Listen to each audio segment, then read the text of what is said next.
Welcome back, everybody, to the Omniverse Comics Guide podcast. We are your Omniverse Comics Guide guys. I'm Eric. That's my pal, Guys. Dave Molyneux. Did I say it right? Yeah. Yes. I'll cut that out. Everybody that's with us on Twitch, the usual suspects, thank you, everybody, for hanging out with us again. It always makes the experience more fun. For those that are watching on the YouTube, hopefully we get a lot more people in on the speakeasies. We have a lot of fun on these ones, and have a little drink, international drink sometimes.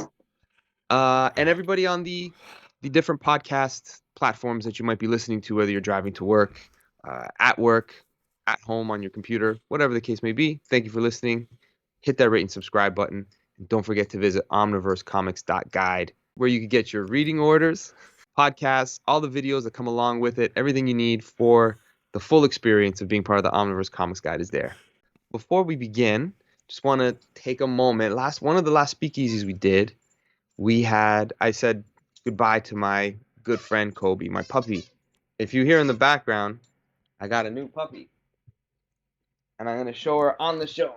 Newest member. Oh, come here. Don't get hurt. Newest member of the Omniverse. There you go. This is Naya. She's good. Oh, She's good. I know. I know. It's one of those things. She's so cute. She's very, very sweet. And she almost fell out of the chair on her first time on the show. But she's going to be joining us through the years of the Omniverse. Yeah. Reed says she's the cutest member of the Omniverse. I dispute that. It's the abomination. She is cute. She's having quite the time right now. She discovered the toy bin that we put up here. Ooh, that I gotta say, he's a cutie. He's a cutie. He's a suitor. Hold on 1 second. She's just taking a book off the shelf in live time. I gotta stop her. Okay. Sorry, everybody. Okay.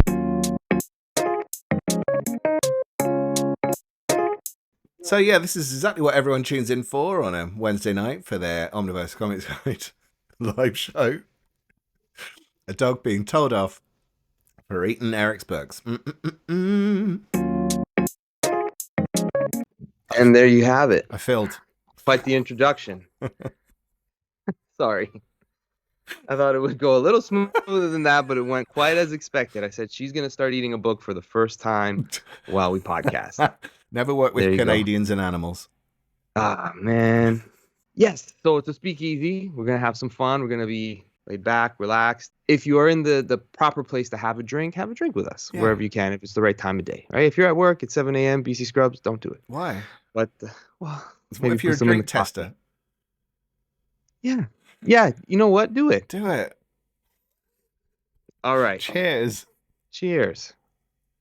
Okay, everybody. Let's get into this speakeasy. It's been a few months. We come around every couple months and have a speakeasy. I'm going to throw some questions Dave's way. This time, he gave me the questions last. Yeah, that's right. That's you. All right.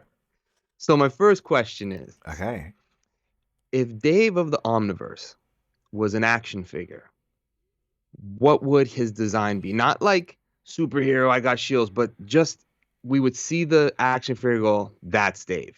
That is like, what would it be? Is that like a lever thing? Like, so it just drinks booze. That doesn't look good. No. Off to a great start, dude. I could do it with two. All right. I don't even know what to say to that. For those that your mom watching? For sure. I'm so sorry. That's okay. A lot of people might be listening, so they won't know. Oh, they won't know. If you are listening, that was perfectly innocent. So, moving on. Last time we were talking, you asked me a question about my favorite movie score or soundtrack. Yeah.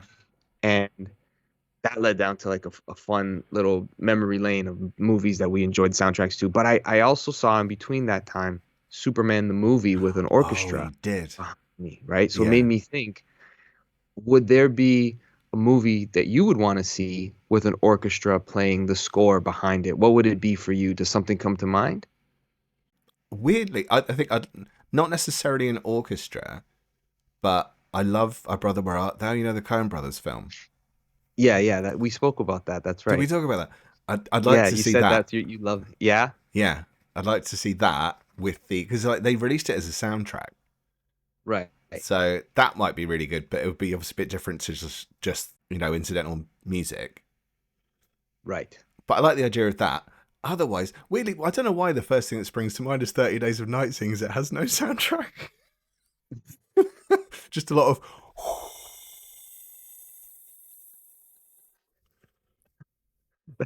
You'd have to get a good mouth breather for that You one. do. Like a proper professional mouth breather. Okay. Not the way I saw the first two questions go. Good thing I got a lot this week. Okay. All right. You're a teacher. This is hypothetical. You're a teacher setting up a curriculum for the year for English literature of some kind, right? Okay. Which comic book story would you want to study with the class? Oh, that's tricky. Well, Have you had one that sprung to mind for you while you were thinking about no, it? actually, no, I didn't actually think about it, but I remember the question came to mind because I remember being in a comic book shop in Hmm. the city and seeing like one of their shelves had things that studying, I guess, in schools, like copies to use for like for this course or for you know what I mean? Hmm. So I never thought that one day in class we would be reading a graphic novel, as they say, that would be teaching you something culturally, perhaps. One of Yeah. the books that was on that shelf was like Kamala Khan, let's say, Miss Marvel, Oh. because there's a lot you can unpack from it culturally and all these different things, right? Yeah. For people today. So I was like, well, what would I pick? I don't know. So I want to ask you, what would you feel Um. would be? The first thing that springs to mind is Transmetropolitan because, like with all science fiction, or at least most science fiction, apart from the really stupid stuff, is kind of a commentary on where we're probably going as a society. Some of it's like where the science goes, but some of it's also where politics goes and where like society goes and how people treat prostitution and drug taking and all sorts of stuff, and even like people uploading their consciousness to clouds. And Yeah, that it's quite an old school story at this point. Transmetropolitan is a good 20 something years old, but it'd be interesting to study it and see how accurate it's been so far at progressing, at guessing the future. You look that's like a a real. prostitute. You've got a red light on. I know I changed the lighting because I got darker as the lighting from outside went. So I'm like, how can I just make? Is that better? Yeah, Am I that's better. good? Yeah, it looked Okay. like you were either about to be anally probed or you were about to pay some last The other toys were gonna come for an out. action figure move. Oh boy. Uh, I've never read Transmetropolitan. No? No, but I feel like that and perhaps the Invisibles I might be willing to give a shot to. Like I might be in the proper headspace to take it in, Yeah. as it were. Uh-huh. Because sometimes when you read it at the wrong time, you'll just this is it doesn't make any sense. What the heck is this? Yeah. You might dismiss it because it's might be too esoteric for you at the time, but at some point you're like, okay, Yeah. yeah, That's the thing. I I mean, get I it. wasn't overly politically minded when I read Transmetropolitan, so I kind of appreciated it for different reasons, I think, with a little bit of that in it. Like, there's stuff that he does to the president to get his own back on him and stuff, and it's like, okay, I like that. I like that. Making him shit himself. There you go. Boom. That's my area. And then I think as I've gotten older, I've kind of understood things a bit more. So I think it's one of those things. It's like with 18 rated films, and you kind of go, yeah, it's an 18 rated film, but it's stupid. It's almost like 12-year-old level dumb, Yeah, you know? So yeah. It's what's just like a correct rating for something? And I mm, kind of feel like Transmet is probably, while there's some stupid stuff in it, it's probably like a little bit older, yeah, you know? yeah. And That's Invisibles is like, it's almost like you need a life experience score before you read Invisibles. exactly. I think that's the best way to put it. It was a kind of the way I experienced reading. This is a comic book related, but like in high school, I was I was in a class where we had to read 1984, and I was maybe 17 years old, and it Uh-huh. just did not appeal to me at all. I didn't understand why this was something to read Hmm. at this age. And then I was maybe, you know, 26, 27 years old, lived a little bit more, and read it, and all of a sudden it was like, okay, yeah, Yeah. now I understand why it's a book that people talk about Not going to say whether it's good or not good, but I can see why. You see the world different. So there's a couple of books that I've read recently too. In as we were talking prior to the boom was dropped in our upcoming maxi series episode we're going to be doing. Uh-huh. There's stuff where I've been reading older things, newer, and just thinking to myself, man, some of this stuff is still really touching, that nerve Cloth. of today. It's yeah, it's very interesting how you can read something that's almost 40 years old sometimes and it's on point. Yeah. So on point. It's like, wow, I can and I get to the conclusion of, like you say sometimes, like I can see how it plays out having life experience. Okay, those are the bad guys. Got it. Uh-huh. Whereas before it's still like, oh, those are superheroes. Well, it's almost like when you watch a kids film as an adult and you get all Yep. the adult jokes that you didn't get when Right. you were a kid. Some of them go pretty far. The one that surprised me recently was a couple of years ago that came out was the DC Super Pets one, and they beeped out an F word in a kids film. That's the first time I've ever seen that happen. So she clearly said "fuck," Right. but they beeped it out. It's like, what? That's not what I was expecting. I've never seen that in a kids film before. It just seemed a little too far, rather than like Yeah, a something little you're bit. alluding to. It's like, Right. here's the F word. Yeah, just have like we can put one in, Yeah. get a PG-13 rating, But and maybe it was like a U or a PG. Reed suggested Craven's Last Hunt, by the way, for the story suggestion. I think that was what. Yeah, Craven's Last Hunt as a story, because like reading that as an adult, that was very different to reading it as a kid. As a kid, I went like, well, this is quite dark. La la la. Oh, that's a bit weird. Why is he in the nip? And then reading it as an adult, I realized like how dark and messed up it actually is. yeah, Weirdly, it's like one of those things where like there was uproar about it in America because of the themes of the story. right. But as a kid, I just thought, oh, that's hard. Yeah, no, no, 100%. Even having read it in my adulthood, and then, like you said, living a little bit, rereading it, having even spoken to the writer a few times to kind of see like, oh, there's a method to your madness. There's something that you're always picking at, this sort of thing. So you end up reading their stories, understanding like this is his sort of trick. Yeah. Like every comedian has they talk about their family. These ones talk about politics, and they find a way to spin it, make it funny. But with JMD, it's that. Let me pick apart their mind and dig at their soul a little always bit. a psychology lesson. Yeah.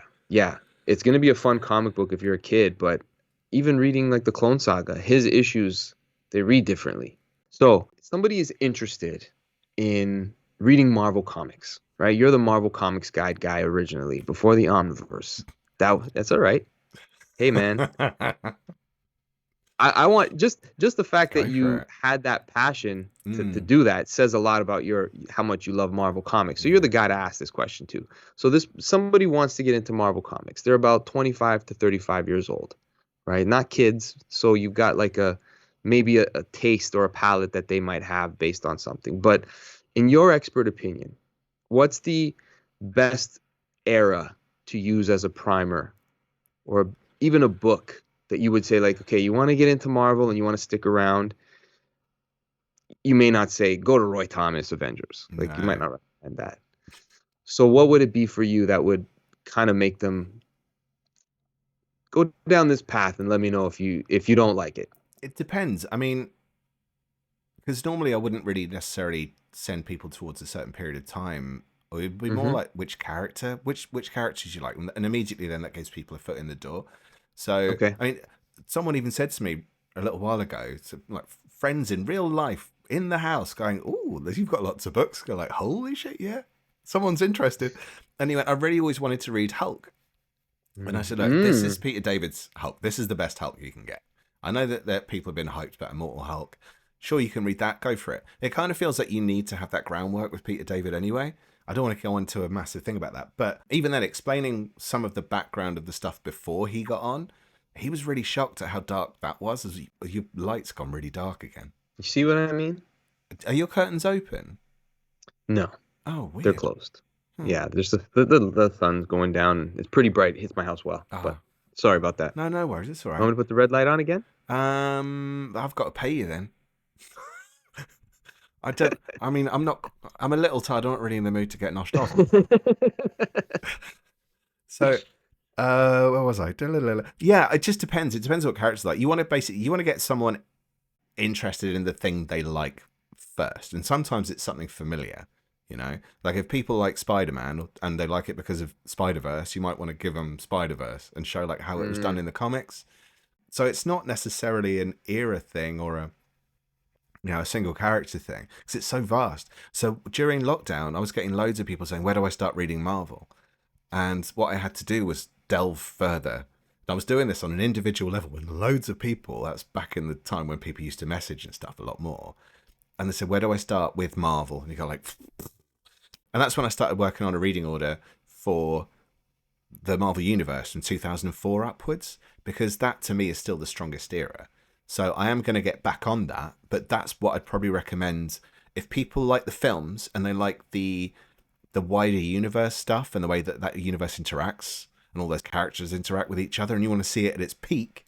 I would say it's 2004 to 2010, Avengers Disassembled era to Siege, because there's all sorts in that. Like, it's not just the Avengers, it's not just that great Brian Bendis New Avengers run. You've got some amazing Spider-Man stuff, some uncanny X-Men stuff, some great X-Men stuff. Like the initial X-Men stuff from that period's a bit arse, but as it goes on, it gets a lot better. And then you've got the Planet Hulk stuff and World War Hulk. You've got Captain America, great Daredevil stories from like Bendis and Iron Man. Brubaker. It's all that stuff. All of that works really, really well. There's some bits in there that don't really work, like Ms. Marvel really, really doesn't work. I'm not going to list the stuff that's not worth reading, but that's the aim of this is the selling point. That's the aim of the Omniverse Comics Guide, right? And the reading orders is to give you all this stuff and say, look, these are the books that are and the stories that are worth you reading. So if you read these, and it might not be a whole run of a whole series, it's going to be bits in and out. Some of them might be the whole run, like Daredevil will be, because it's just too good not to. But you can do that, and then you've got a great groundwork and understanding of how that universe fits together. So that's what I'd recommend is go to the Omniverse Comics Guide reading order for 2004. When I do it, I'm going to do it really soon, actually, because like it's the most common question. I want to read all this stuff, and it's all the stories that influenced the films initially as well. You've got Civil War in there, you've got Secret Invasion in there, and you've got all these other events that started weaning their way into the MCU. Mm-hmm. So there's familiar territory there as well, but it's done differently, and I think it's done better. Yeah. So I'd recommend that. I think the cohesion of that time where all the books were, I think for the most part, like you said, fan favorites. Like if you were a fan of Black Panther, you weren't unhappy with what was happening in Black Panther at the time. Like it was, people were enjoying it, right? People were enjoying all of these characters, and they were trying. The Guardians of the Galaxy had a full series during those years. They did. So it's like you said, it's the real groundwork of what becomes of the MCU. So yeah, that's a great way to. I thought you might talk about that era a little bit, but yeah, I do love it. It's a good one. I think it's a good one though. Probably to me, the Marvel at its peak is probably 84 to 86, and then 2004 to 2010. For two completely different reasons. The 80s stuff is very, very nostalgic for me. That's probably why. But there's also some real gash stuff in there, like Secret Wars 2, soft spot, but it's crap. And then years later, there's some dodgy bits. You always find dodgy bits. There's good and bad in everything. Yeah, guilty pleasures. Yeah, that's what they are. Yeah. Okay, I want to talk cosmic for a second. Okay. I'm going to do a little bit of a this or that with you. Who's the king of the cosmic stories? Jim Starlin or Keith Giffen? Jim Starlin. What was the rest of your question? Sorry.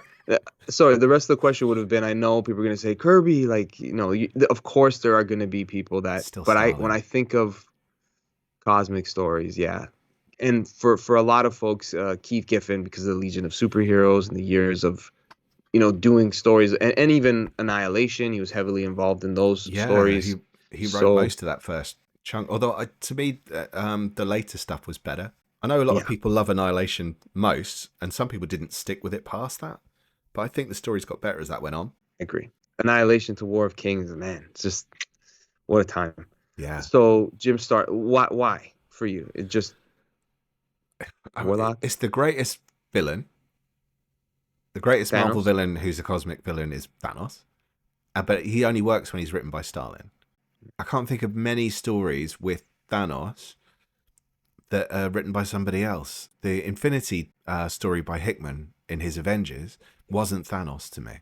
Not at all. Just wasn't the character. It's like it completely missed the point of the character. Honestly, I've read that story twice, and I never remember the threat that Thanos presented No, I think he was just in trying to that find story. his son. Like he can't Yeah, have a son. That's the whole. That was dealt with years ago and build up to Infinity Gauntlet. yeah, I wasn't. Every time I read, I'm like, I know this is a major Thanos story, like as just a title, but I don't remember why. No, it's really unmemorable. It's, But then you've got Infinity Gauntlet as a saga is great. His Silver Surfer was great. I wasn't a huge fan of his Captain Marvel, but I know a lot of people love it. But I did. Warlock is one of my. I think Warlock is probably my favorite '70s Marvel story. Yeah, That whole Warlock chunk that he did, even though it kind of gets cut short a little bit, but he still manages to finish it in the Avengers and Marvel 2-in-1 annuals. So, but that to me is just the best cosmic stuff. If I do go to stories for cosmic, it's probably going to be old school, and it'll be Starlin, or it'll be Infinity Gauntlet, which is by now old school because it's like, how old is Infinity Gauntlet now? like 35 years old or something, Shit. closing in on Yeah, something like that yeah, in the 30s. yeah. Yeah, Like me, it's married. Okay, what would you rather, Carnage or Venom? Venom. What would you prefer, or do you want a why? No, you can tell me why. I would prefer Venom as well. I feel like Why? Carnage is. I think Carnage is just you've gone too far with it. Like it's just a good idea that it's good like once or twice, but when I don't know, he became that proliferated character that like Venom was what was cool, and I feel like Carnage. I don't know. Venom is Frankie Boyle on as a guest on a BBC TV show, and Carnage is Frankie Boyle live, where he doesn't have to watch what he says. That's how I see it. It's like when there's no limit. It's like, is it that much? Is it actually clever? Is it good? And like when you look at Maximum Carnage as a story, which is like his big moment, he hadn't been around that long. How many people died in Maximum Carnage? I don't remember. None, because it You was a couldn't Comics though, Code right? Spider-Man book. So Right. all that time, what 14 parts, nothing really happens. It's just such a non-event, and like to set the character up with a non-event. Like this is his big moment. Now you should be afraid. It's like even Venom's afraid of Carnage. No one's afraid of Carnage. He doesn't do anything. He goes to a nightclub to try and kill some people, and no one dies. Like that is minimum Carnage. That's nothing.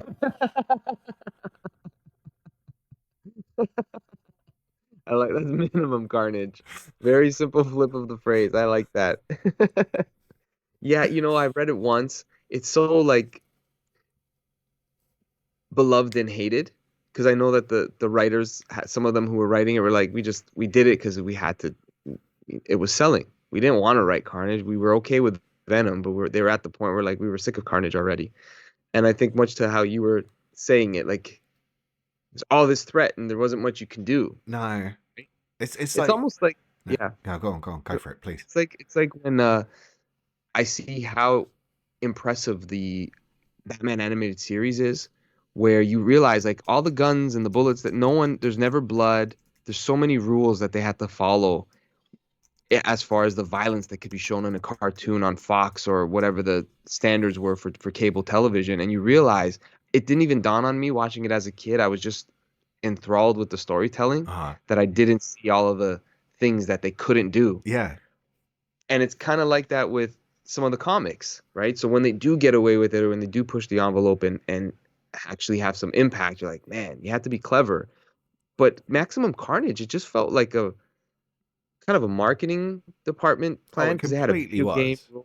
Yeah, Well, like there was a video game and everything for it. the thing is, you say that, and you look at what they were doing in Batman at the same time, which is a code-approved series, and Hmm. it's a horror show, and the Yeah. Joker is killing people. And it's almost like if you Yeah. take Venom versus Joker and you kind of go like, okay, this guy's like the Joker, but He didn't kill he's called the anybody. hilarious, and he's gonna do it even worse. And then he turns up and he goes, la la la, hi everybody. That was what He Carnage didn't. was. He didn't kill Do anybody, anything. really. He must have done at some point. He And had like to have as it's killed been people mentioned in in the that. chat, and I didn't catch who said it, but it's off panel. But they used to do it a lot more than that in Batman. So I mean, the problem is it's Spider-Man. It's not quite the same expectation as Batman, maybe. But nah, Carnage was tap. All right. Oh So yeah, they did. So Reed says I loved how they got around Morbius being a blood-sucking vampire in the Spider-Man 90s cartoon. Instead, he had bloodsuckers on his hands and he just wanted plasma. that's right. Plasma. Okay. Give me your plasma. Move. Okay. Would you rather be a mutant or an inhuman? Sorry, a mutant. Do I get Why? to choose? Because Inhumans have to live on the moon and there's no comic shops. And what's the And the TV X-Men. reception like? What do What are they your thoughts? do? What are your thoughts on the Inhumans? I Just as a I don't get it. I just don't get the it. There's whole been a couple of decent stories, but you do kind of. It's so someone was who was it? I think it was Clint Mansell, who does soundtracks now for a lot of quite big films. He was saying the thing about the reason he loved The Simpsons is because he loved it so much that he would wonder what they were doing between episodes. He'd think about what they were doing and what they're getting up to now. Do you reckon? And then whereas I think like with the Inhumans, I've thought about I wonder what they're doing between stuff, and it's just Black Bolt sat on a throne with Medusa stood next to him. They're just waiting for someone to land on the moon. They don't do anything. They're just like he can't even whistle to kind of pass the time. it it It's like they can't play Yahtzee. What else can't he do? can't play Yahtzee. That's good. Um, they're very useful in the stories that I've read them in, like War of Kings, or like when I've Yeah, read stories about them, they've been interesting. But then at the same time, like you said, it's like, and then what? I yeah. know they're a thing. I know they have a society and a civilization, and I like when they show up. Are they? Would you say they're kind of like no? I was gonna say, are they the new gods of No, Marvel? no, because they're That would be they that were would be weapons, so they're not yeah. even gods. They're powerful. They've got powerful, but they've got abilities. But they were built to be weapons, so it's not like they've even got that level of anything. They're not godly. They just sort of exist, and they're just kind of just annoyed about the fact that they were built as weapons. Like, get over it. You've been built as weapons for a while now. Just like get a hobby or something. Make yourself useful. There was a really good Inhuman series, and it came out after the Jay Lee and Paul Jenkins 12-issue run. Ooh, could that come up again in the future? Who knows? Hmm. And it was a 4-issue miniseries. The art was by Jose Ladron. I can't remember if he wrote it as well, but it's worth checking out. So occasionally you've got these nice little Inhuman stories, or they guest appear in something, but they're normally like a Deus Ex Machina, It's like when the Hulk turns up at the start of World War Hulk, and he goes, look, I'm so angry, I beat Black Bolt. That was all he was useful for. Black Bolt was there to have the shit kicked out of him, and then he's just a prisoner for the rest of the story, because like, he's like a marker of like, oh, this guy's turned up now. Yeah, That's I gonna be agree. it. Like, okay. Yeah. He'll just Uh, go, boom. have you read He the could never open the show. no, the show would be done. A one and done. A one shot. Oh man, it would be yeah. Different episode. Have you oh, I can't hear myself. Have you read the is it Saladin Ahmed and Christian Ward Black Bolt series? Yes, you recommended it to me, and I did read it, and I quite liked it. I think I liked the first half more than the second. I think the second started to tie into what was going on in the main Inhuman series, and I kind of thought like, oh, I feel like I'm being forced to read that now, and it was by Al Ewing, so like, no, I'd rather shit in my hands and clap than read that. So, Oh, I can the aroma. Yeah. Okay. Uh, So yeah, I wasn't keen. But I liked it, and I love Christian Ward. yeah. The art in that is It's great. It's I beautiful. bought the book. Yeah, I bought the book for the art. Not to take anything away from Saladin Muhammad Ahmed as a writer, Yeah. but the artwork in it just looked so different and worthy of like let me see if I can follow this story with the interiors being very individualistic, like a Christian. Like I'm really looking forward to the was the book that my puppy was actually Invisible Kingdom, Actually, your puppy was which reading. she was eating. Wow. I want to read the book that she was eating. Invisible Kingdom, which is Oh Christian Ward, yes. Yeah, right? yeah. That's again Willow Wilson, Christian Ward, just that creative team. It's gonna be beautiful, Yeah. It really just on is. the visual aspect. So back to the Inhumans, I don't know. I don't know what they do, but the Well, Christian Ward in Black Bolt series was a lot of fun. that was great. And actually, Omega Bread mentioned David Hines' Silent War series, which was I thought was decent as well. I think he said it went largely unheralded, which I'm going to take as him liking it. I think.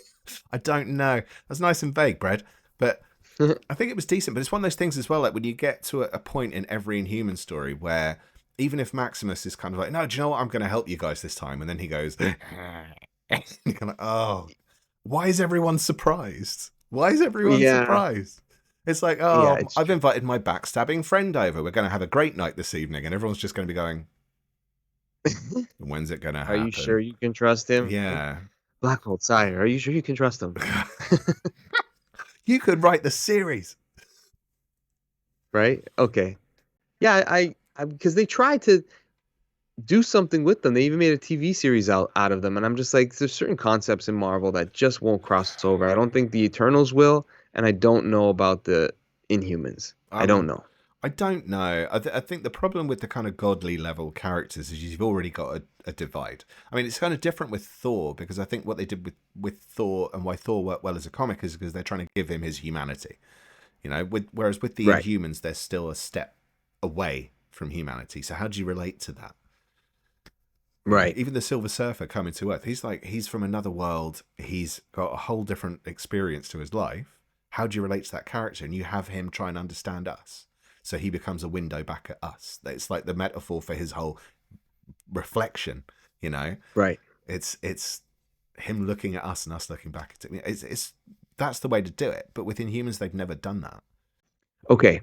You've been reading Dawn of DC, and you've been saying good things about it every time you've finished. Let's talk about what got Dave's face No. red like a tomato. Oh, the only way. Okay, edit that. So We will. you've been talking about Dawn of DC and Oh giving yeah. it pretty respectable praise, saying like there's a lot of fun stuff that's coming out of modern era DC.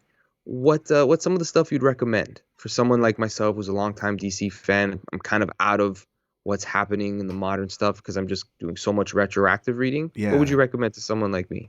To be honest, I mean, I haven't read all of it or anything, but I've read bits, and I think the thing that gets me about it is they're not ashamed to fall, to refer back to the past, to the Bronze Age, to the Silver Age. So what I've read are things like Nightwing is really good fun, and that's like almost indisputable at this point. It's like the book of the year at one stage. I think for That's not the 2023. not Tom Taylor. Tom Taylor, yeah. So that's been Oh, it's part still of him the on it. yeah, yeah. And then that's led into Titans. And I've never really been into the Titans. It was fun. The things that they were like fun books. They're not the ones I'm really desperately wanted to get my teeth into. Hmm. Books like the new Shazam by Mark Waid. There's the Green Lantern War Journal. It's got John Stewart in it, and that really appeals to me. I don't know. I think picking through, there's stuff that's making me go, "Oh, that sounds appealing," and that's enough for me to like to pick it up or to want to be involved or to shout about it. Is to say that I'm starting to get really excited about this again, and I haven't been in a while. Yeah. And whereas I look at Marvel's output and I'm going, no, I feel like whenever I see new Marvel stuff, nothing ever really excites me. I don't feel like I'm missing out. no, And that's not any there might be some disparaging thing. great stuff. There very much there and there most likely is. Yeah, I just feel like we're retreading on a path that's already been paved in a lot of ways. Like Yeah. there's going to be a long arc of Spider-Man and Norman Osborn shows up at the end. Like, is that Yeah. what's going to happen, right? We're gonna get Norman at the end. You don't say.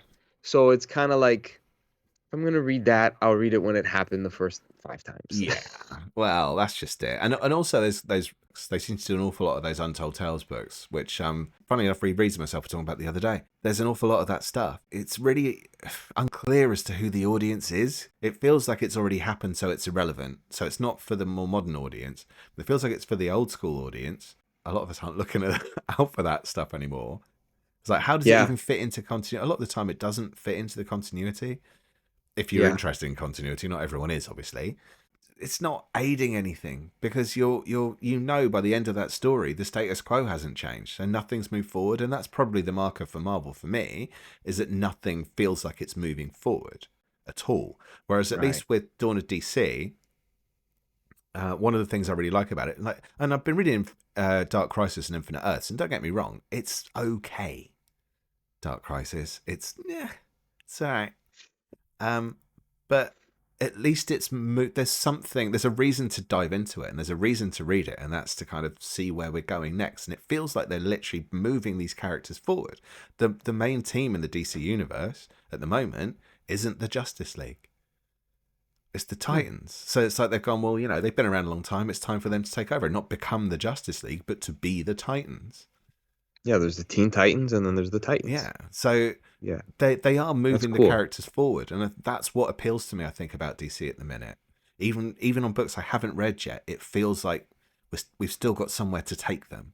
Whereas I think Yeah. for converting, it's not necessarily a Marvel versus DC question, but No, with Marvel, it never really feels like we're moving, and it might well be that they have moved forward, but it always feels like the reset button is just within reach, just in case.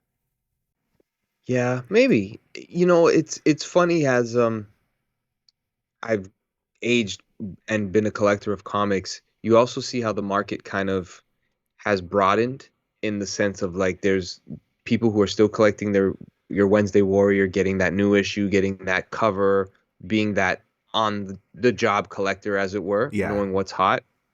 And then you've got the next section of people who just collecting graphic novels or guys like us who are we're looking at the shelf for the omnibus release for that graphic novel, that full collection, that compendium, like it just changes how you're reading yeah, and collecting it. it So I don't completely know does. if it's just a natural phase of when you get to this age, you'll realize you won't be so interested in what's happening now because you want to collect what you've wanted to read all those years before that you couldn't because it wasn't collected or Hmm. was too expensive. It's like they're putting that in a whole hardcover book. Like I can finally read Spider-Man 2099. Like, Well, that's the issue, I think, with events like Dark Crisis as well, is where you've got that rehash element. You can either go back and buy the omnibus of the great stuff that everyone loved and praised. You can go like, now I right. finally get to find out what it was like. Or you can read the modern story that's a reference to that old story, but obviously isn't going to be as good. That's why I don't really like the love letter thing. People say like this is a love letter to this thing. Now, I don't want to read someone's fucking love letters. Like, take your love letter, stick it in a drawer and close it and keep it out of my face. Write comics, not love letters. Fuck's sake. Like, like when you look at, I love Bendis, but when he did his little love letter to Frank Miller in that four-parter, I think it was, before he did his main run, it wasn't great. And it just felt like, what are we doing? What are we doing here? Like, you've done your little tribute. Can you kind of get on with it now? And when he got on with it, it was brilliant, you know? Right. So And you almost pay more tribute to it by doing your own thing, take having it been forward. inspired. Yeah, Yeah, move it do forward. that. Take Frank a Miller chance. took Daredevil forward. Do that. No, don't Yeah. go. I'm going to do the thing that references the thing that they did. Like I've read so many stories that are kind of Watchmen knockoffs, or Uh, whatever it is, big event knockoff. Well, there was one called, was it Red Mass for Mars, which was, I think, a Jonathan Hickman story, and I'm fairly sure that was the one. But it was like a 4-issue version of Watchmen. Why?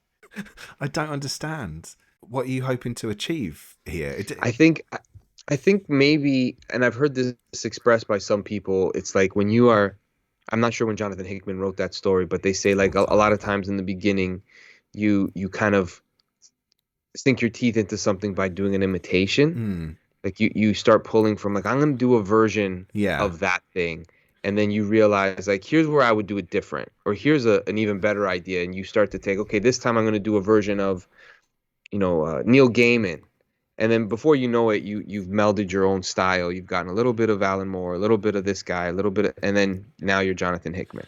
But the But best way you to do start it off by is imitating. but imitate something I that's think. not good and fix it. Don't imitate something that's known for its greatness, whether it was great or not, known for its greatness, and then do a terrible version of it. Like, just no, stop doing it. So that's why I don't really see a need to do a sequel to Crisis on Infinite Earths 40 years later. Like, move on. But isn't Infinite Crisis the sequel? Like we've already had like three, four sequels to it, right? That's the Yeah, other thing too. yeah. It's where, I mean, but it's their switch. That's the button they always press. Crisis, something familiar, infinite, something familiar. so, Yeah, yeah, yeah. some sort of thing that lets you know we're restarting everybody. But I think with you just saying that, I think that's why I came a little bit around to New 52 stuff because when I first was reading a lot of it, it bothered me. It's like this isn't the way it's supposed to be. We're not paying respects to, but not the way I like it, Angry right? chicken. Yeah. And then I see them reprinting or putting them out in all these different formats and omnibuses, and they're looking pretty, and I get tempted. I'm like, oh, I'll read that whole series for $60, and some of it's good, and some of it isn't. And then there's stuff that I completely dismissed, and it's really original. It pays homage, but it's its own thing Mm-hmm. of a certain 5 period area, Yeah, 5 period time period span, area. five 5 period time span, like Wonder Woman. It's Uh-huh. like that doesn't ever have to be referenced again, but No. it might be the best Wonder Woman I've ever read. Yeah, same. Could Same. be. And it's not bogged down by you got to know all this stuff that happened in 1972 and Yeah. it like doesn't do that. And for some it bothers them when that's not carrying on, but to your point it's kind of like do something fresh then. Yeah.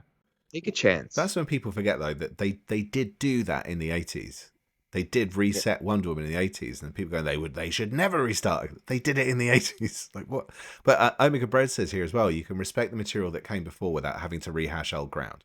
Imitation isn't always flattery; it's lazy and boring.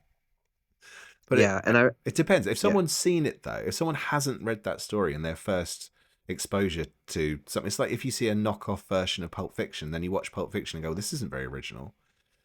Right. That's the risk there. Like, and that's why I think when you watch Pulp Fiction now, or when I have, I don't feel as if it's that innovative because everything else has emulated it so heavily. Right. It's treaded on that path that's original. Like, It wow, sort when of that came diminishes out, it the was original. right. Yeah, yeah, I totally get it. Okay, one more question, and Okay, we'll wrap this one up. All right. Columbo.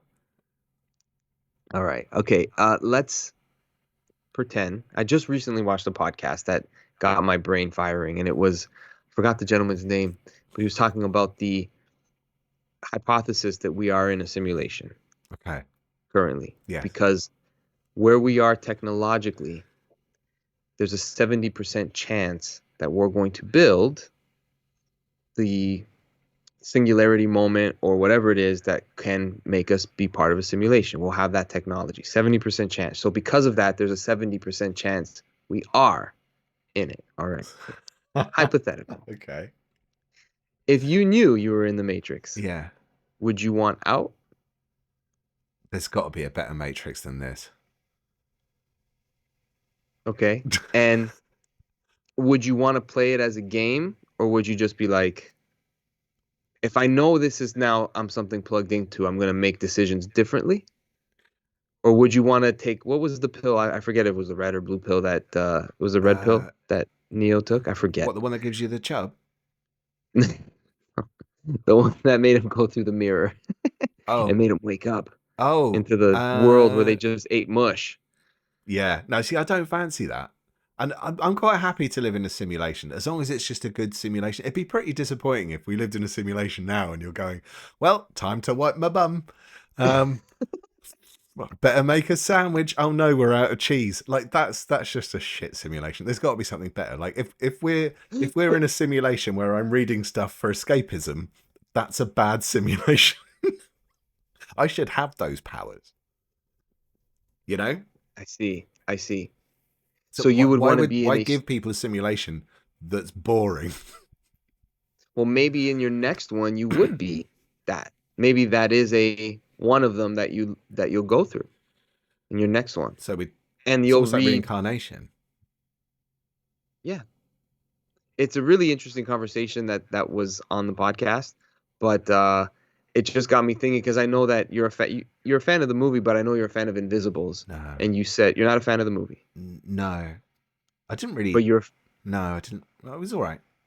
But you were a fan of Invisibles. Yes, which is the same concept in many ways. Yeah. Right, and that's what made me think about asking this because I'm like, I wonder what Dave's answer would be, having been such a fan, like a pretty studious fan too of the Invisibles. Like you said you had a guide to go along with it to make sure that. For a bit. It's one of my tattoos is based on the Invisibles. That's what I mean, right? Like it's a passion for you. So like that's that'd be the guy to ask a question like that to. I'd like to see what your answer would be. Yeah, I think it just depends. I'm quite happy to live in an illusion as long as I'm happy in the illusion. So the illusion of having a room full of comics is pretty good. There's moments where, but you think there's moments where that's the fantasy though, you know. That's the pinnacle. That's what you're aiming for. When I was a kid, I used to dream that I was a white werewolf, and I used to think when I'm older, I'm going to get kidnapped by the government and turned into a white werewolf, and it's never happened. So you still would want that to be, unless that's what my real life is like. This is the. There you go. But that would be cool. At least you can do a thing. What can I do? I've got a bad back. But you got a fun podcast. I do have a fun podcast buddy. There you go. That's not a bad simulation. And then we got a podcast puppy. Yeah. Well, you get the puppy. I'm not sure any of you are real. None of you are real. I'm a Good Bread isn't real. BC Scrubs isn't real. This is all a ruse. BC Scrubs is real. I'm the only person in this matrix, and you're all just creations just to keep me. I'm secretly godlike. Oh, that's hilarious. All right. Well, we'll wrap up a speakeasy for this time around. That was fun. As always, Dave.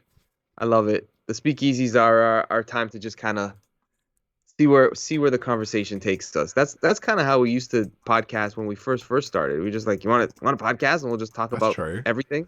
Yeah. So that's why I like these episodes. It's kind of like a throwback to that. So hopefully, Omega Bread, you're not too wasted.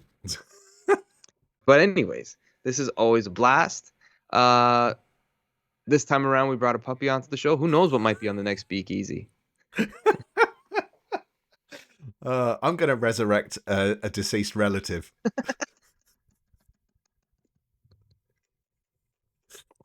All right. Well, make sure you rate and review the show if you're watching on YouTube, tuning in on Twitch for the first time, or on any other podcast platforms. And go to the Omniverse Comics.guide website. It's a great website. That guy makes it great. Thank you, everybody. Dave, always a pleasure, my friend.